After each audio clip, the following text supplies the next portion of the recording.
dia sadar dunia kagak bakal sukses kalau nggak manfaatin waktu, apalagi akhirat.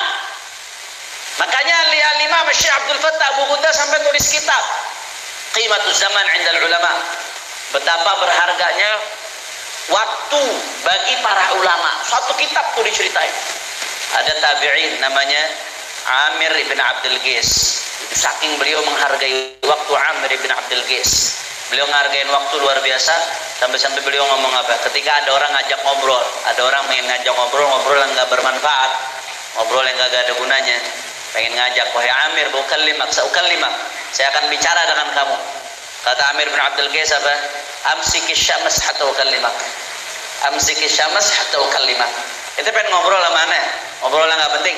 Ente tahan dulu matahari, jangan bergerak, baru aneh mau ngobrol sama ente. Kenapa sampai nyuruh tahan matahari nggak bergerak?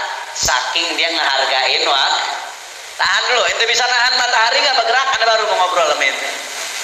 Ada namanya Imam Abu Yusuf, muridnya Imam Abu Hanifah. Murid Imam Abu Hanifah, sahib Abu Hanifah yang paling terkenal dua, Imam Abu Yusuf radhiyallahu anhu wa Imam Muhammad ibn al-Hanafiyah. Periwayatan madhab Abu Hanifah yang paling populer dari dua ini, dari Imam Abu Yusuf dan Imam Muhammad ibn Hanafiyah. Saya pernah dengar cerita dari guru-guru saya, ya, Imam Abu Yusuf ketika itu anaknya meninggal, anaknya wafat, meninggal dunia. Anak meninggal dunia, ayah sedih, wajar atau tidak? Wajar, manusiawi bagaimana? Manusiawi. Abu Yusuf anaknya meninggal. Akhirnya saat itu beliau nggak hadir salah satu pelajarannya Imam Abu Hanifah. Akhirnya apa yang terjadi, ikhwan? Di situ Imam Abu Yusuf ketika jenazah anaknya pengen keluar, Imam Abu Yusuf nangis burung-burung. Akhirnya orang ngedeketin, wahai Abu Yusuf, tagilah takwa kepada Allah, sabar, ini cobaan, ini musibah, itu nggak perlu nangis, itu nggak perlu sedih, begitu ini takdir Allah, Allah akan balas yang dengan pahala yang besar. Udah panjang lebar nasihatin. Apa kata Abu Hanifah? Aneh bukan nangis gara-gara anak aneh meninggal, bukan gara-gara itu anak nangis. Anak nangis kayak gini gara-gara fatanilium daras mendurus Abi Hanifah.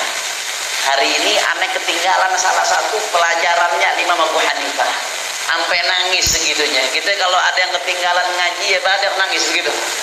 Malam minggu pertama awal bulan ketinggalan nggak hadir kampung Bandan, sampai rumah nangis sek-sekan. Ada yang begitu. Paling nangisnya gara-gara nggak dikasih jatah sama bini. Gak ada nangis sek-sekan gara-gara ketinggalan ngaji, nggak ada. Kenapa Abu Hanifah, Imam Abu Yusuf sampai sebegitunya? Saking sadarnya pentingnya waktu, saking sadarnya detik-detik dia bersama gurunya, saking sadar pentingnya majelis dia yang dia lalui bersama gurunya. Mudah-mudahan kita bisa ngikutin akhlaknya mereka para salafus saleh. Itu luar biasa ya kawan. Waktu ini luar biasa. Saking luar biasanya soal waktu, sampai-sampai ya Allah Subhanahu wa taala ini enggak bersumpah kecuali dengan sesuatu yang besar. Kalau Allah Subhanahu wa taala sudah bersumpah dengan sesuatu, berarti Allah pengen nunjukin ke kita, hadza syai' azim. Li'azamatil muqsam bih. Kalau Allah sudah bersumpah ya dengan sesuatu, Allah pengen nunjukkan kebesaran sesuatu yang dijadikan sumpah. Ini punya bobot, punya nilai. Nah, Allah dalam Al-Qur'an banyak bersumpah dengan hal-hal yang berkaitan dengan waktu. Bukan satu dua, banyak. Kalau kita ngitung di Al-Quran ayatnya, Masya Allah, Allah berfirman dalam Al-Quran, وَاللَّيْلِ إِذَا يَغْشَى وَالنَّهَارِ إِذَا تَجَلَّى. Allah bersumpah, wal-lail demi malam, wan-nahar demi siang. Siang dan malam bagian dari waktu. Dalam ayat lain Allah berfirman, wal-laili idza adbar was-subhi idza asfar. Naam. Wal-lail lagi-lagi malam Allah bersumpah, was-subh waktu subuh. Subuh malam bagian dari waktu. Allah jadiin sesuatu yang disumpah, Saudara. Sumpah, wal-laili idza as'as was-subhi idza tanaffas fala uqsimu bisyafaq wal-laili ma wasak wal-laili wa ma wasak. Bersumpah dengan syafaq, waktu syafaq. Wal-laili wa ma wasak, wal-lail. Allah bersumpah dengan malam hari. Dalam ayat lain Allah bersumpah, wal fajri wa layalin 'ashr.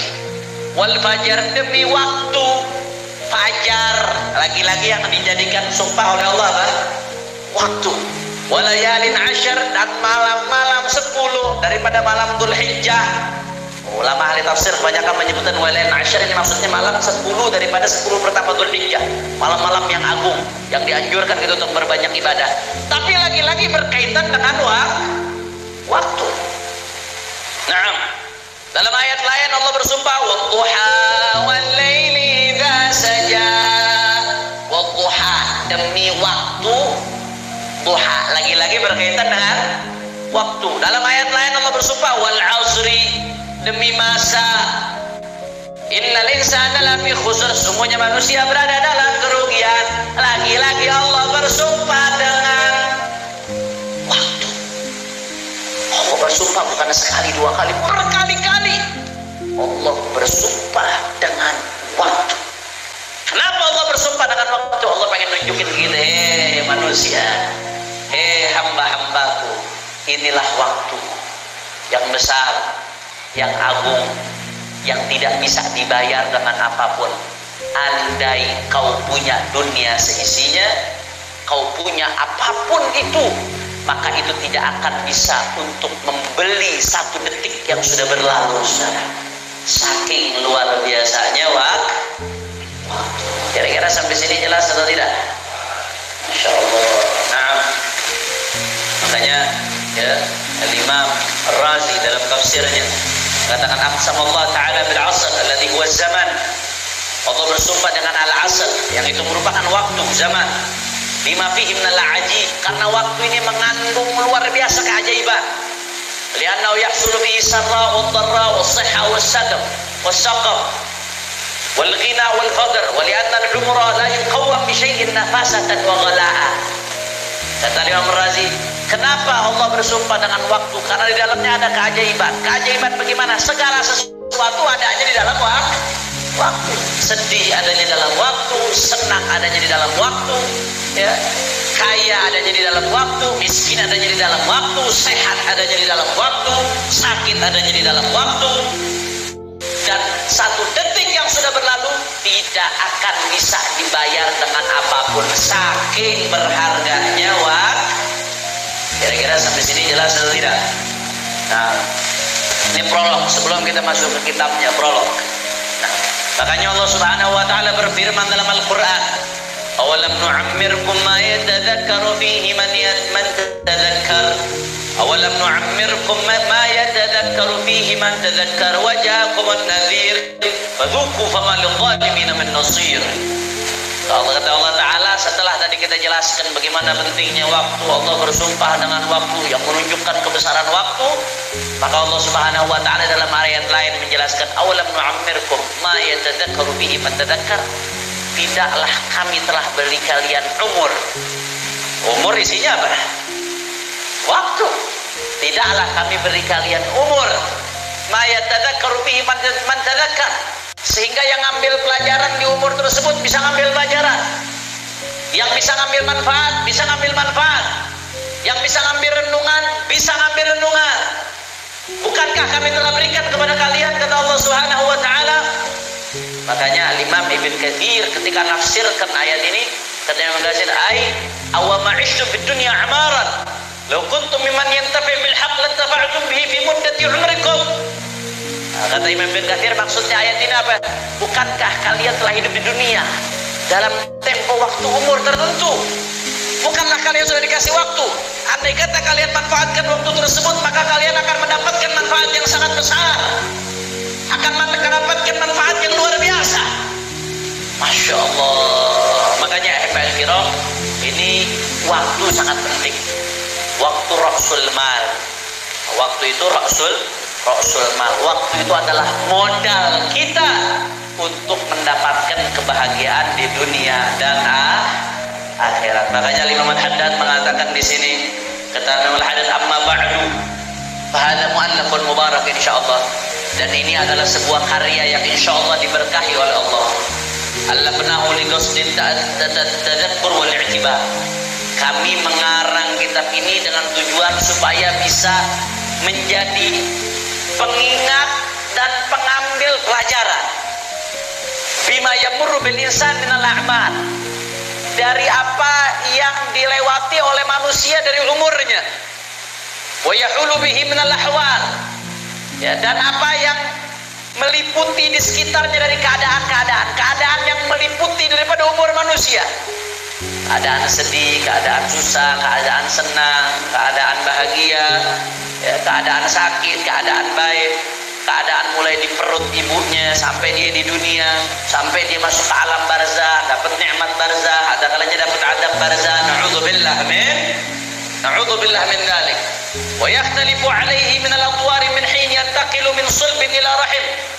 Dan fase-fase yang berganti-ganti bagi manusia, yakhtalifu alaihi min al-atwar. Atwar itu fase-fase artinya. Dan fase-fase yang berubah-ubah berganti-ganti.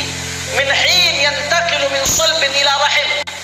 Dari ketika dia berpindah dari sulbi ke rahim, dari sulbi ayahnya ke rahim ibunya, ila an yastaqira fi ihdad darain, sampai tahapan yang terakhir nanti dia tetap abadi selama-lamanya di salah satu daripada dua alam, alam surga atau alam neraka.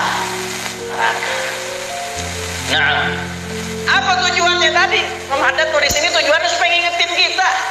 Di sini beliau mengutip ayat-ayat tentang tadzkir, tentang memberi peringatan. Tujuannya buat ngingetin. Kalau kita nggak bisa diingetin dengan waktu, mau diingetin pakai apa lagi?